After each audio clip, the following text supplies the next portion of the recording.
second one, the cockpit drill. Anybody who knows me knows I'm terrible with technology.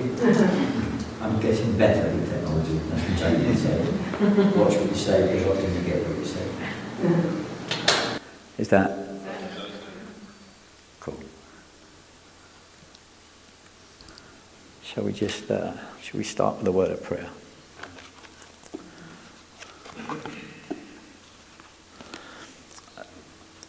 Lord, as we just come before you in this place, Lord, you know where we're all at. Lord, some of us are good at presenting certain fronts because we felt that we've had to, so that we could be safe. But Lord, this isn't an occasion for holding up the fronts. This is an occasion to meet with you. And so I just pray, Lord, that whatever I say, Lord, would be truly not just authentic but anointed. And Lord, that you will speak into people's very real lives and reveal something of yourself to them. And all God's people said, Amen. Excuse me.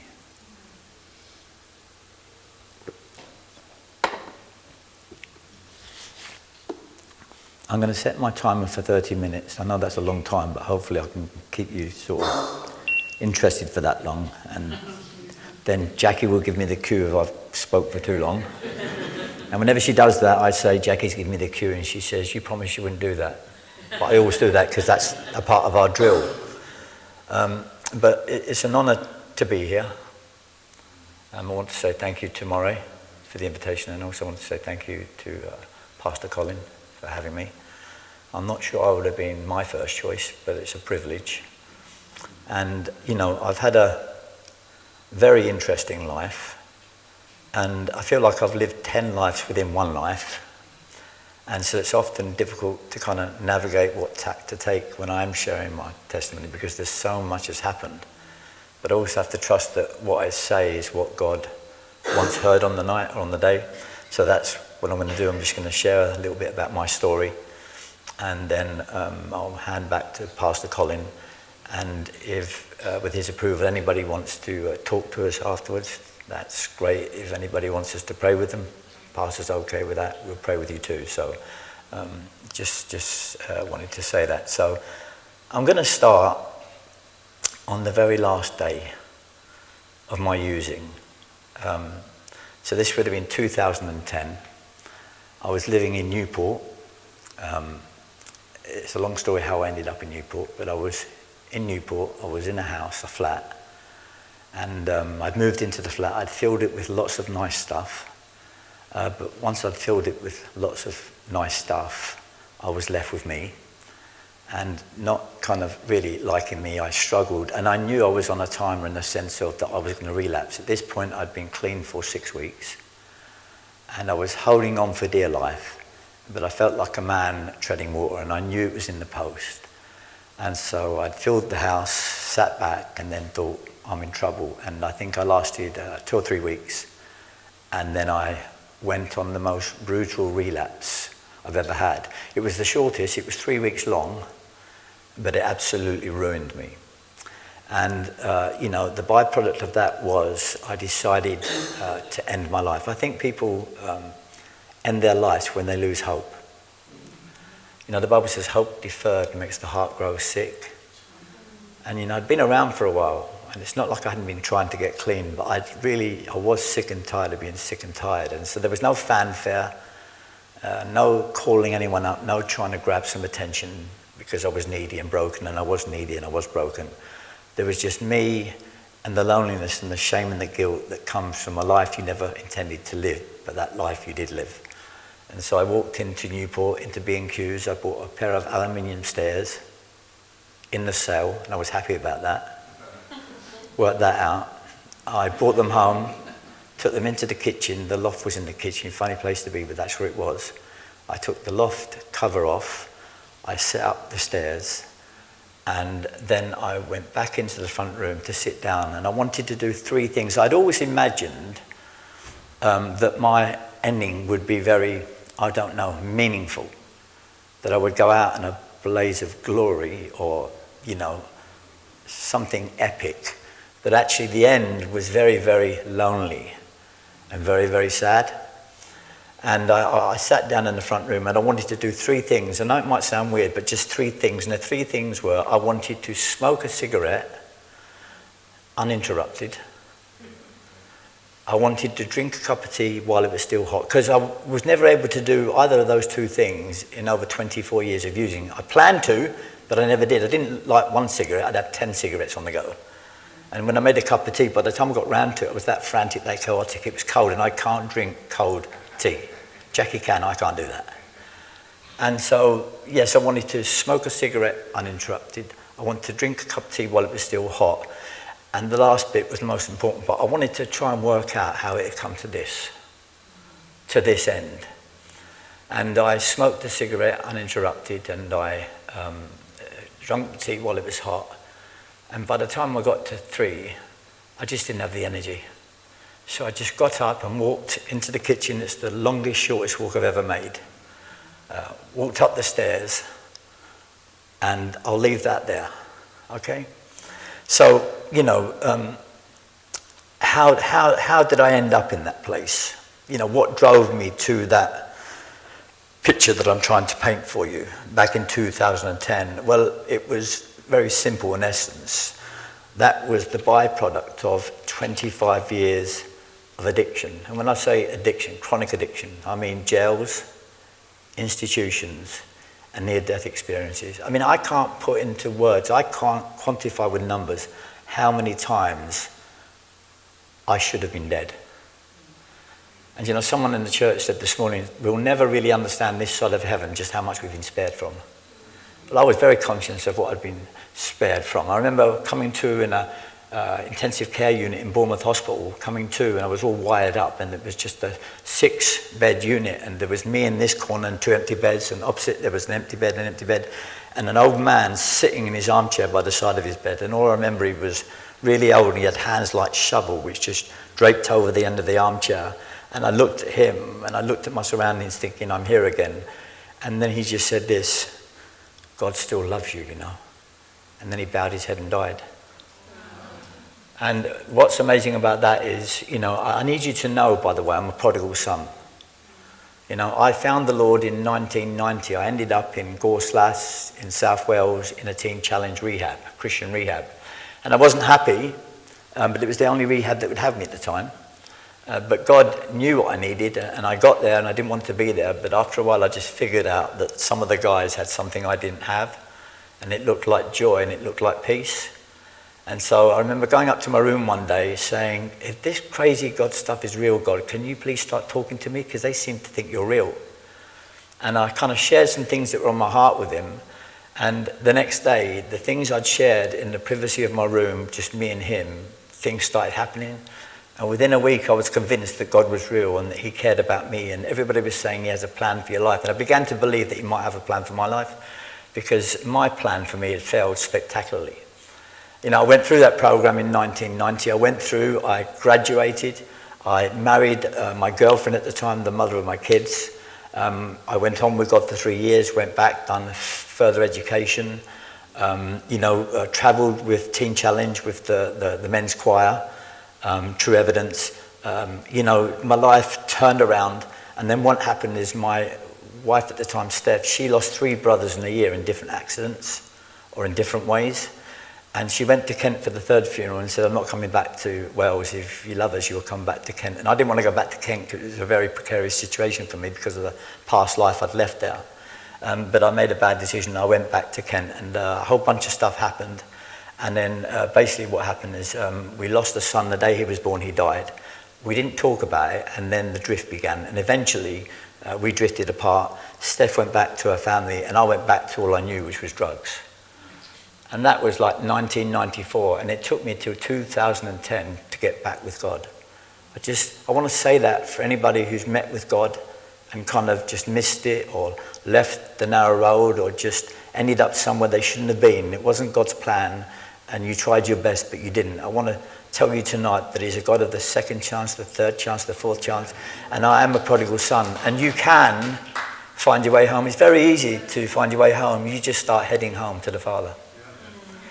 And so, what had led to that day in the kitchen, 25 years of jails, institutions, and death. I got lots of prison sentences. They were never long prison sentences, but they were meaningful enough for me, but they weren't enough to, mend my ways. I just learned how to be, criminally minded better. And, I spent the next 20 years going from institution to institution. I went to rehab 16 times. One rehab 3 times. So I went to 13 different rehabs, but I'd done the Providence in Bournemouth 3 times. And I'd had measured success when I was in the rehabs. I learned some good stuff about myself and the nature of addiction, but it was never enough for me. I can only speak about my experience. I've done 12-step meetings, AA, CA, NA, GA, all the A's. And, they worked for a while, but I had a problem with them in the sense of, because all of those programs, they say you have to trust the God of your own understanding. And that can be different things for different people. And the only idea I'd ever had of God was the traditional idea of God. I hadn't met with him, but I kind of knew that. And I thought, I don't need a God of my own understanding. My understanding is absolutely shot. I need a God who I can understand, but who doesn't think like me, and is not beyond my understanding because he wants to know me. And so, all of the institutions, I took a pen to paper once and I wrote down all of the places I ever lived, and it turned out to be 96 different places. The first 3, I had no choice. They were decisions that my mum made for me. But all of the others was me running away, trying to get clean from drugs, trying to get free from crime, trying to change my people group, trying to change my life. And everything always led back to addiction. If you do what you've always done, you'll get what you've always got. I used to think I was a product of my circumstances, and circumstances weren't favourable when I was young, but looking back, my mum did the best she could, but I've come to realise I'm not a product of my circumstances, I'm a product of my choices. And so for 20 years I was out there, fumbling in the dark, making it up as I went along, knowing that God was real and that he'd done something wonderful, but I had this misguided notion that God only gave you one chance, and if you didn't make the most of that, then God was done with you. And I couldn't have been further from the truth. And the one thing I didn't do, I never denied that I'd met with God. I just didn't talk about it because I felt an incredible amount of shame and guilt and pain around that. So I learned to just live with that in the background. And that's a very precarious place to be when you're up to your neck in addiction, because it's a life-threatening business. And every time I put that needle in my arm, I would literally pray without praying that God would spare me, because I knew I shouldn't be doing it, but I just couldn't stop doing it because I didn't have the power to do it. And that's another thing I want to tell you. You can try and do something all your life and get nowhere, but you can try it once and surrender to God and submit and follow his plan, and you can break those shackles off. You can get free from those prisons. You really can come into the freedom. I mean, I love the cross, and I love this. Jesus breaks every chain. Sickness, depression, and addiction. And he does, and he can, and he has. And so for 20 years, I went from relationship to relationship, from prison to prison, from rehab to rehab. Other than my first rehab, which I didn't finish, I finished all of my other rehabs successfully. But the problem was, when I left the program, I would just unravel. And I think looking back, it's because I hadn't met with him. Jesus is the game changer. I'd done some terrible things when I was out there in order to end up in institutions. And the reason I did that is because I was killing myself on a daily basis. The things I was doing to myself was just frightening. And I was too scared to live and too scared to die, just kind of making it up as I went along. But sometimes I'd done extreme things so that I would be arrested, so I would be sectioned, so I would be in a police station, so I would be in a probation hospital, so I would be on a prison landing, because that got me safe from me. The only thing that ever stopped me from using was me being arrested or a near-death situation. And it's terrible, but that's the way my using was. So when I'd done these things, when I was locked up, I was happy because I couldn't be a danger to myself, and I would plan and muster all the resolve and all the good intentions and try my hardest. But as soon as I left those institutions, at best I lasted a week, but more often than not I lasted days or lasted hours. And I remember thinking, I'm never going to get free of this, because I hadn't met anyone who was free of that. You don't see many old drug addicts around, do you? And you know, it was a real struggle. And so for 20 years, from 1994 to 2010, I was kind of in and out, trying to find God, but didn't have the discipline, didn't come under authority, didn't find a church, wouldn't surrender. Just trying to, you know, make my way in life. Relationships. You know, I'd never been a one-night stand man. All of the relationships I ever had were meaningful relationships. They were long-term relationships. But it's interesting to me that I couldn't stop using, but yet I never even dated, never mind courted anyone who was on drugs. And it wasn't because I had to share my drugs. It's because I didn't want to be a drug addict, and I certainly didn't want to connect with anyone who was. I was trying to get free of that life, but I couldn't get free of that life. The last relationship I had was 5 years, and that was my first relationship with another addict. And it was as bad can get. You know, the things we did, the things we said, the places we went, the people we met, just, you know, getting free of that was incredibly hard. And so I was out there for all of that time trying to, you know, find my way. You know, relationships, what I worked out is all my life I'd been turning from something to something. Yeah? Going from this to that. And that was my rhythm for, you know, the last 14 years. Turning from something to something, going from this to that, and then from that back to this. Forgetting the life lessons, forgetting where my so-called wisdom hadn't taken me, forgetting the cost and the consequence and the horrific inheritance that I got and brought my family into. And what I've worked out today is, what changed my life was realizing that you don't get the change you need by turning from something to something, because it's just something else. What changed my life is turning from something to someone. And that was Jesus. And so in 2010, I ended up in a hostel, and I needed to be in the hostel. I'd been in another hostel where there was more freedom, but I had relapsed and it was getting very messy. But they kind of invested in me, and they knew my heart. I tried to keep a soft heart. It's not that I was deliberately dark, but the things you do in addiction are just things you wouldn't want to do when you were clean. And if you're clean, you shouldn't be doing the things you used to do in addiction anyway. But they were very compassionate. They took me out of one supervised house into another supervised house, where you could come in messy, but you couldn't use or drink in the house. That was their rule, their go-to rule. And I was there for 4 or 5 weeks, and what happened was I had an altercation with someone, to cut a long story short, and they tried to harm me, and I harmed them before they could harm me. But it didn't go down well. It was on camera, and the member of staff said, "Look, we're really sorry, but you're going to have to leave because, like, you know, that violates our policy." And I said, "Okay." And I said, "Can I have a shower before I go?" And they said, "Yes." So I had a shower, and I sat in the bedroom, and I made the most of that. I had my last hit, came out, got as far as the doorstep, and then I remember thinking, where am I going to go from here? This is 2010, about September. And I sat down on the step, and I began to think about, where do I go from here? And there were lots and lots of places I could have gone, lots of people I could have connected with and done life with.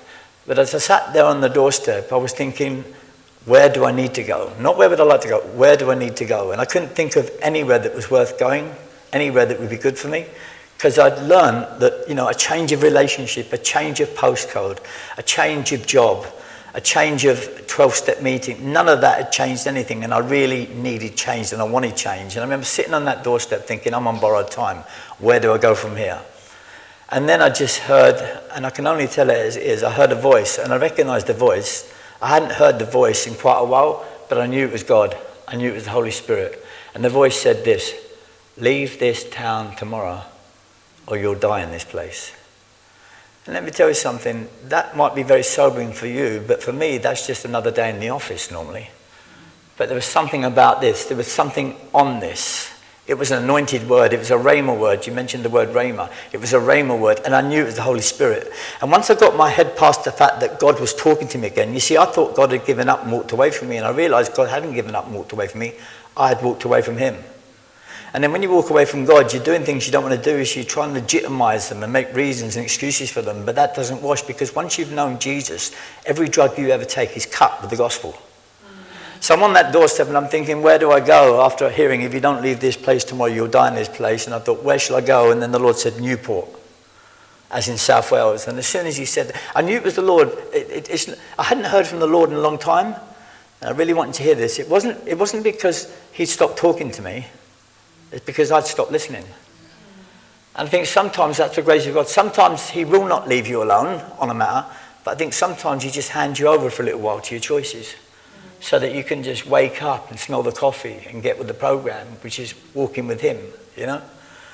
And so I heard Newport, and as soon as I heard Newport, I said, I'm not going to Newport. And then you might find this hard to reconcile yourself to the fact that a loving God may talk to people like me like this, but he did, and he said, well, die then. And that was very clarifying, because just at that moment I thought, and I want you to get this, I thought, maybe I've just got one more go in me. Maybe he does care. Like others have said, he cares. Maybe he cares about me the way he cares about them. Maybe I should do something with this. And Newport, no, well, die then. And the reason for that was, you know, Newport is in South Wales. I didn't want to come back to South Wales, because South Wales is where I'd met with God and then walked away from God. In a sense, I was like, I'll go anywhere in the world, but don't make me go back to that place. Not that I had a problem with Newport, but it was the history. You know, I wanted a brand new start. But, you know, sometimes to get a brand new start, you have to go back to where you ran from. God takes people back to the places they ran from. You know, you see it in the Bible, Hagar, you know, Elijah, the man from the Decapolis. But then again, saying that, I always tell people in early recovery, don't go back to where you come from, because that's a very dangerous thing too, you know, because some people just change postcodes. So I'm like, Newport, no, I'm not going, we'll die then. And then I'm like, okay. But that was what was going on then. I felt the shame and the regret, and I felt like a failure. And to me that meant I would be more minded with that than I was like, because, you know, people generally are present, past-minded. If we're not living in the present, we're living in the past. But the thing with God is, he's past-minded, but he's more present, future-minded. And so I decided that I would go. And the reason it was Newport is because my daughter had married a Welshman. Only God could do this. I mean, I don't mean just marrying a Welshman. I don't mean it like that. Excuse me. But you couldn't make that up, you know. My daughter had married a guy from Newport, and only God can give you a fit like that, you know. It's like a glove fitting. And so I rang her up. I remember it. I rang her up and said, look, I want to sort my life out. Can I come and stay with you? She said, yeah, just come. I said, well, you need to ask Mikey first. She went, I don't need to ask Mikey. He's my husband, but you're my father. I said, no, you need to ask Mikey. This is his household. You need to ask. She asked Mikey, and I knew Mikey would be good, but Mikey was like, come down. So I came, and I remember, you know, oh, just come back to the doorstep for a minute. You know, I decided yes to Wales, and then I sat there for a little while, and this is about 9 o'clock, and then God said this to me. This is important. He said, if you don't get to the train station tonight, you'll never get on that train tomorrow. And I'm like, and I had little things about my history, you know, my best laid plans, and so many times I've nearly caught it and missed it because I insisted on one last use up. But I heard God saying, if you don't get to the station tonight, you'll never get on that train. And how I read that was, I need to go now, because if I don't, I will make poor choices, or I will bump into people. The enemy will do a number, and I'll never get on that train. And if I don't get on that train, I'm dead. And I want you to be clear about this. I'm not being theatrical or overemphasizing. This was my truth. I knew my life was on the line. My life's been on the line nearly all my life, but there was something on this. I knew this really was last chance along. And so from the doorstep to Bournemouth Station is maybe a 6-minute walk. It took me 2.5 hours to get there.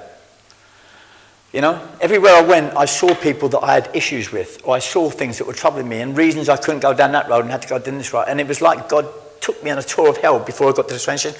I got to the station, 12 o'clock at night, and I walked in, and I said to the guy, can I spend the night on the platform? He said, no. I said, can I just not get my head down in the waiting room? He said, no. I said, okay, can I just sit on the platform? He said, no. And I went to walk off, and he said, excuse me. And I turned around thinking, why did he say excuse me? I turned around and he said this. He said, listen, you can stay on the platform, but you can't be in the waiting room, health and safety, but you can stay the night on the platform and sit on the seat, and if you fall asleep, I'll wake you up at 5:30 in the morning before the manager comes in. And I went, okay. So that's what I did, because I went to walk away. He said, you look like you've had a hard day. I said, sir, I've had a hard life. That was exactly what I said. So I stayed there until the morning, and then I had to go and just say some stuff to one person, because I felt God saying, you need to go and say this to someone so you don't have to come back and say it, because if you come back and say it, it will swallow you up again. Because when I left town, I determined I was leaving town. So I got on the train the next day, and I went to Newport, and I stayed with my daughter and her husband, and I stayed with them for 6 weeks. And I thought I was doing well. I didn't think I was doing okay. They thought I was doing okay because, like, I was only smoking weed. And I hate weed above all other drugs because it's the gateway drug. That's where most people start, and then it's like a slippery slope. It was for me anyway. And so I was with them for 6 weeks. And then it's very humbling when you're going to live with your daughter and she's going to become your principal carer. It's very humbling because I'm the parent. I should be looking after my children, and here I am. I couldn't be further from the truth. The children are looking after me. And so I stayed with them for 6 weeks, and then I felt like I was getting under their feet. I wasn't, but I felt like I was. And looking back, that was just my addiction queuing me up. Because addiction is so cunning and so baffling. It's the only problem in the world that tells you you haven't got it. Yeah, it tells you haven't got it, or it's not as bad as you think it is, but it is, and then some. And so I moved out, and I got this place, as I said, and I filled it with nice stuff, and then I was on the timer. Then I relapsed 3 weeks. It was brutal.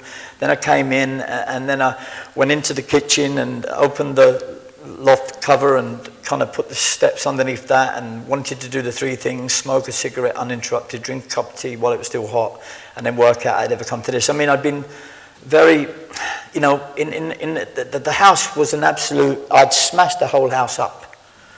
Because I was using, and my using is always angry, and it's the shame and the guilt and the fear and the loss and the just self-loathing. So I smashed all the mirrors first because I didn't want to see me, because when I looked at me, I couldn't recognize me, but I knew it was me. And then I smashed up all of the stuff that used to bring me comfort or relief, like the audio sound stuff, the nice TV with the sound system and the theatre kit and the nice music centre and console and all the latest mod cons that I bought that made me feel better about me for maybe minutes at best, but then lost their shine because I was broken inside trying to fix it with external stuff. If I was hungry and I taped sandwiches all over my body, that wouldn't do me much good, would it? Because what I need is sustenance. And when I look back over my life, it's like I was taping things to me because I was trying to feed or satisfy this hunger that I had. And looking back, it was a hunger that God had given me that could only ever be met by God. It was like a God-shaped hole, and I'd been filling it with everything and anything. But no one had told me about Jesus. I'd met with Jesus in 1990, but as I said, I'm a prodigal son. So what happened was I wrote some letters to my children. It was chaos everywhere else, but in the kitchen it was like a crime scene. It was very sterile, very clinical. And I wrote letters to my children and one to my best friend, and I set up 3 piles of stuff that was meaningful to me and would be more meaningful to them once I'd gone. And I remember thinking, so this is how it ends. And I climbed up the stairs, and then I realized, and this is how chaotic I was. I climbed the stairs, and I got to the top of the stairs, and then I realized something really important. I'd forgotten rope. And do you know, it is funny, but it's heartbreaking. That just shows you how chaotic I was. I'm organised enough to go into town and buy an aluminium staircase or for £19.99 on the sale and be happy, planning to hang myself, but I'd forgot rope. And when I realised that at the top of the stairs, I can't put into words how I felt like an utter failure and waste of time.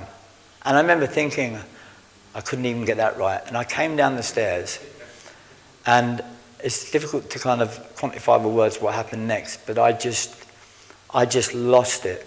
Like I'd never lost it before, and I've been lost all my life many times, but I just lost it. And so that ends up with me on the floor in the front room, just screaming and shrieking and making noises that no human should ever make, trying to cry but no cries there, tormented by my inadequacies, not thinking I'm glad no one can see this, thinking if only the world could see this.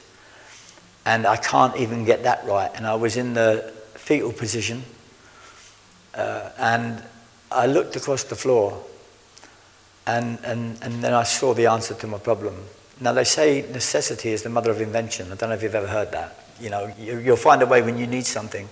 And you know when they say that the devil is in the detail, on this occasion he really was, because I looked across on this seething cauldron of resentment and other things I can't explain with words, in the fetal position, and I look across the floor and I see a belt that I've been using as a tourniquet. And I thought straight away, I don't have rope, but I have loads of belts. And I jumped up most happy, and I went to my bedroom and I got 6 or 7 belts, came into the front room, tied them all together, took them upstairs, put them over the joist, made a noose, jumped off from the 3rd stair to test it would take my weight. It did, and I thought I'm good to go. Then I went back into the front room, sat down for a second, and then I just got up, went into the kitchen, climbed the stairs, put the noose around my neck, and then it all goes hazy. I think I heard something, but I'll never know. I can't remember. I wasn't qualified. I was out there by then. But the next thing I come to, I'm on the floor, 236 Corporation. I'm on the floor. I've got police around me, 4 policemen, 1 policewoman, 3 policemen.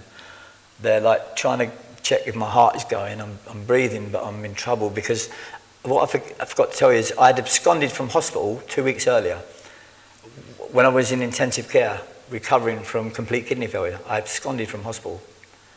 That tells you how mad I was. I went and turned up on someone's lawn in my pajamas and with a drip in my arm, tied off, and said, I'm not going until you sell me drugs.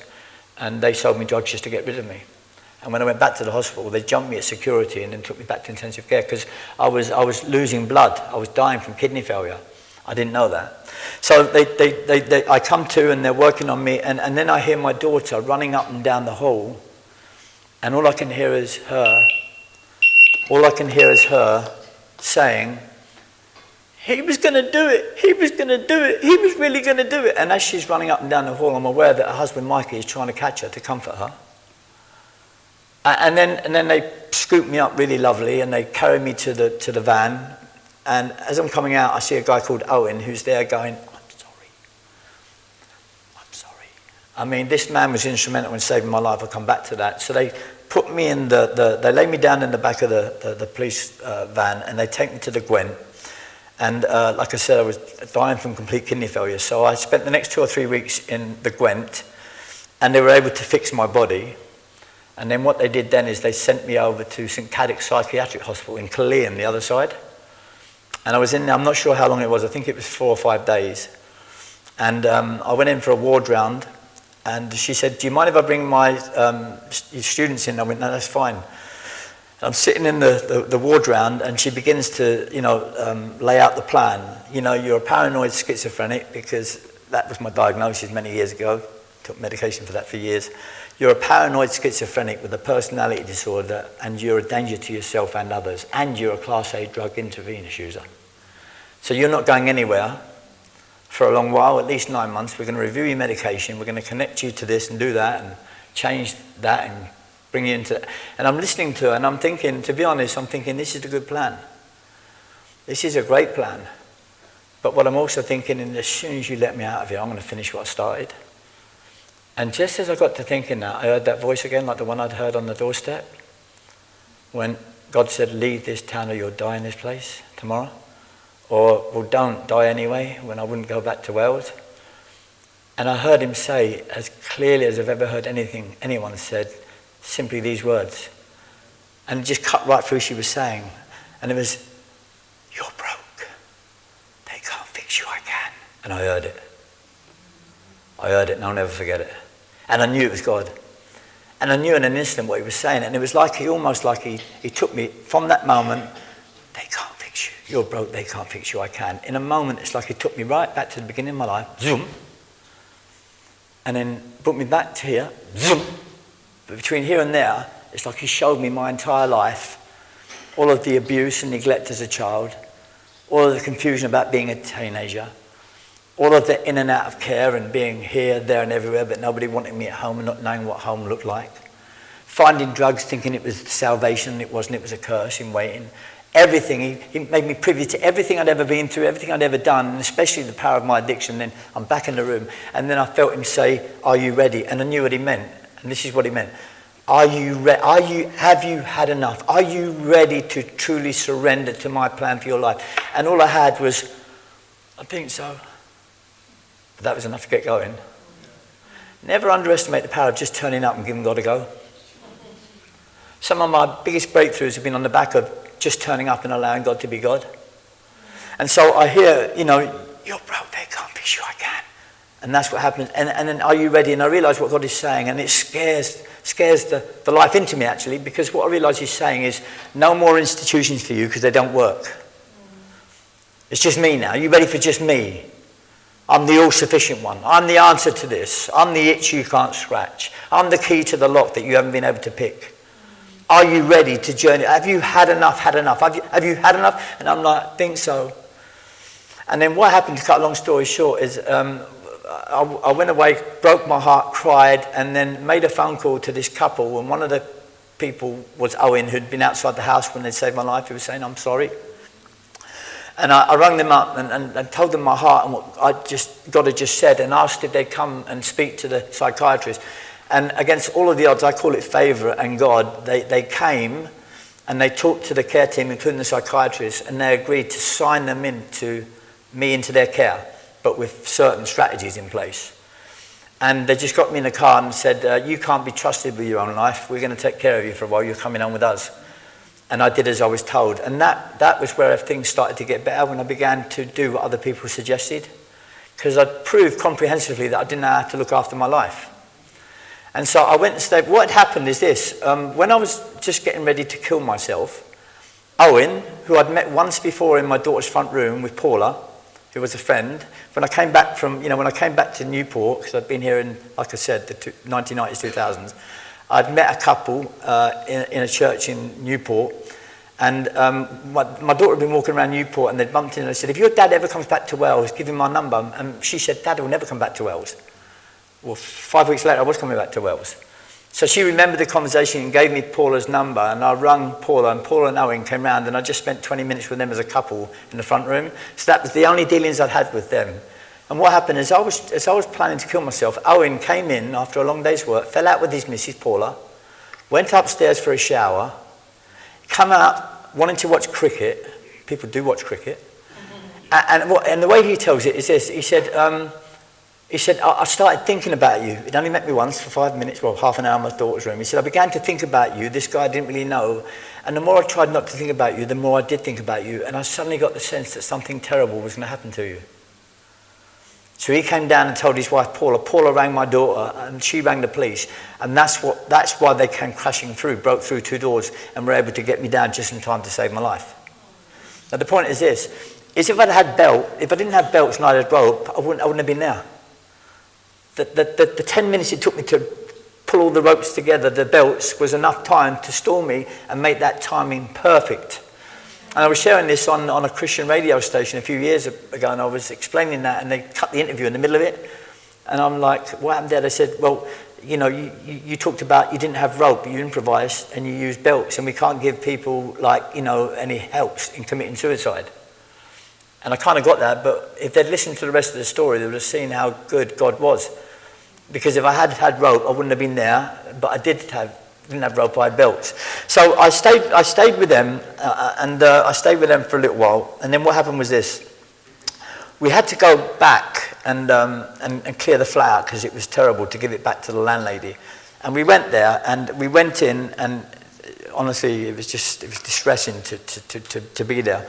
And Owen got a phone call and said, do you mind if I go somewhere for 20 minutes? Will you be okay? And me being a man, I lied and said, yeah, I'll be fine.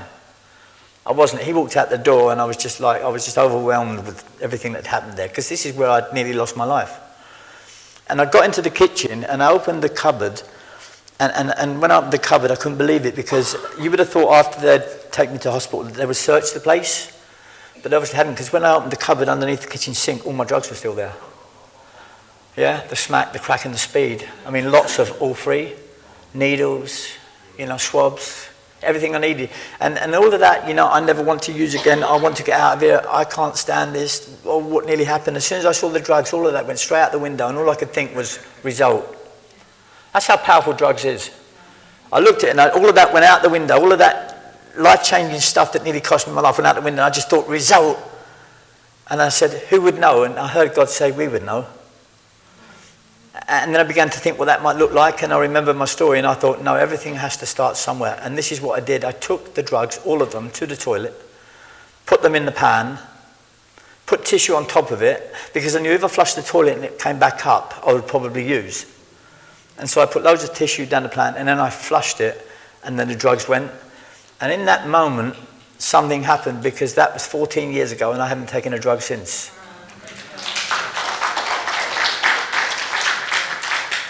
So what did I do? Well, for the first year, I was Paul and Owen. I just allowed them I was babysat. I couldn't trust myself. So I didn't go anywhere that I didn't have to go. And I started engaging with the people who wanted to support me. That helps. Like probation. I was signed off by my probation officer, Kath Gittos. I was the first person she'd signed off early in 7 years. I got a letter from the main man saying, "You've done really well. We congratulate you on the changes you've made. Go and live a good life." And I remember thinking, I'll try. And I just spent a lot of time just crying and laughing and crying and laughing. But one thing I did do is, you've got to watch what goes in your ear gate and your eye gate. So I just surrounded myself with worship, 24 hours a day worship. And I just worshiped God. And I didn't go anywhere that I didn't have to go to for a year. I joined the local church. Nobody with a similar story to mine, but they loved me. They didn't need to know my story. They just needed to know that I was there, and they loved me. I started being discipled by the pastor. I began to just turn up and engage. Then I got some voluntary work because I realized I had too much time on my hands. And I realized that when I did voluntary work, I wasn't getting paid in finance, and my money was always important to me. I was getting paid in a different economy. And it was like, the more I gave, the more I got. And I realized that's what Jesus said, when it's more blessed to give than to receive. And so, I found a church. I came under authority. I got some voluntary work. I started just journeying with God, and I spent a year in Trinity at Malpas, and then I moved down to Pontarlice because I'd heard there was a pastor there with a heart for people like me. And I got there in 2010, and I was there until 5-6 years ago. Most of the people that I did life with are dead now. Just a couple of months ago, I lost my best friend, then I lost my oldest brother, and then I lost my best man at my wedding. My brother had nothing to do with addiction, but George and Gareth did. I've seen a lot of death. I've lost a lot of people. And if I had £1 for every time I'd say, I'm going to get it sorted, I'd be rich. I was like the man who went to the doctor and said, "Doctor, I've broken my leg twice in the same place." And the doctor says, "Stop going to that place." I'm like the man who'd been missing for 2 weeks and turns up and says, "I don't know where I've been for 2 weeks, but I wouldn't have missed it for the world." I didn't get, if I did what other people did, I would get what they've got. I didn't realise when you stop running after the wrong things, you give the right things a chance to catch up with you. I didn't realise that I had to change my people group, because some of them were really nice, but most of them weren't. And the common denominator was crime and addiction. That was one of my biggest fears about when I broke my SIM card, when the Holy Spirit said, "Break that SIM card and just keep 2 numbers." I remember thinking my world is going to be very empty. He said, "I know, but I'll fill it with good people." I have a phone book that's full, but everybody on that phone book is meant to be in my life. I remember God saying, "You're no good in relationships. How about you go on a journey with me and learn how to love yourself?" And I remember saying again, "Okay." And I spent 3 years in the wilderness just walking with God, learning that God was enough. Learning that I didn't have to turn back to crime or drugs, or more importantly, relationships, in order to make me feel better or complete. I spent 3 years on my own, and then God said, "Your wife's coming one Saturday morning." And I was like, "Get out of here. I don't even like anyone. Never mind know anyone enough to get married." Within days, I'd gone to a dinner that I didn't want to go to, that God said, "Go to or you'll miss out." I said, "How?" He said, "I'm not telling you. You'll have to go." And that I would turn up, and then Jackie would turn up there, and we'd be married within 10 weeks. I didn't know that 2 years into being clean, my pastor would come to me and say, "There's something on you from God, and we think you've been called as a minister. Would you like to go on a 3-year journey?" I'm thinking, have you got the right guy? A three-year journey? I can't even focus on a 3-minute journey. I didn't know that halfway through that, the pastor would say, "I think we should change your credential and you should go full ECFG, but that's another 2 years. Do you want to do that?" And I'm like, "Well, does God want me to do that? Let me think about that." And then I did. I didn't know that 5 years later I'd be ordained as a pastor in Birmingham. I didn't realise my regional leader, Chris Cartwright, who, when I met with him to explore maybe going down the avenue of being a minister at some point, the first thing I said to Chris, I'm nearly done, was this. I said, I can think of 101 reasons why you wouldn't want to take me on this journey. And Chris said, I can think of 101 reasons why I would take you on this journey. If there's anybody here this evening who hasn't met with Jesus, because like Jesus was the world's best kept secret to me. And then when I heard about him, I just thought that can't be true. But I looked at the people in my life and the people that God parachuted into my path, and I could see they had something that I didn't have, and it looked like hope, and it looked like joy, and it looked like peace. But I remember thinking somewhere in the background, my narrative was, well, he'd do it for them, but he wouldn't do it for me. And I can't tell you how wrong I was. You know, people find it hard to reconcile themselves to the fact that me and my wife are married. Whenever we turn up places, people are like, I hadn't imagined you together. But one of my biggest blessings is this, is my wife has never seen me high. She's never seen me drunk. She's never seen me arrested. She's never seen me, she's never seen me, she's never seen me. And by the grace of God, and one day at a time, she never will. But I often feel this isn't my story, it's our story at best, but it's his story really. And really, I just want you to be mindful that if you haven't met with Christ, that you need to meet with Christ. Because he changes everything. He's changed my life. My life is unrecognizable to me now. You know, for the last 10 years, I've been planning to write a book. Everybody keeps saying, have you finished that book? I'm like, I will do. And it just hit me just at the beginning of the service that the reason I haven't been really, because it's not my book, it's his book. And I haven't wanted to publicize that. But it's not publicity, it's an opening. And it's a platform for, you know, being able to share the gospel and share my testimony. So,